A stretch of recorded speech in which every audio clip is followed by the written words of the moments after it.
সুনামগঞ্জের শান্তিগঞ্জ প্রেস ক্লাবের সাবেক সভাপতি মহিউদ্দিন মহিমের সপ্তম মৃত্যুবার্ষিকী উপলক্ষে প্রেস ক্লাবের আয়োজনে স্মরণ সভা ও দোয়া মাহফিল অনুষ্ঠিত হয়েছে। মঙ্গলবার সন্ধ্যায় শান্তিগঞ্জ প্রেস ক্লাবের অস্থায়ী কার্যালয়ে অনুষ্ঠিত এই স্মরণ সভা ও দোয়া মাহফিলে প্রধান অতিথির বক্তব্য রাখেন শান্তিগঞ্জ উপজেলা নির্বাহী অফিসার সুকান্ত সাহা।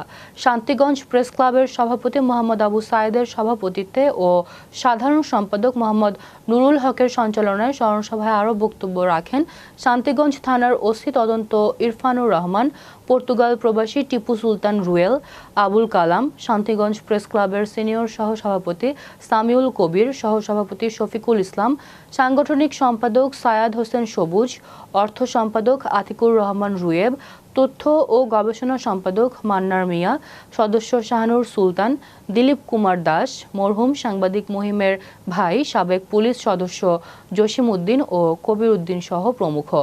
আলোচনা সভার পর মরহুমের আত্মার মাগফিরাত কামনায় দোয়া অনুষ্ঠিত হয়। দোয়া পরিচালনা করেন শান্তিগঞ্জ বাজার মসজিদের ইমাম হাফেজ মাওলানা জিয়াউর রহমান।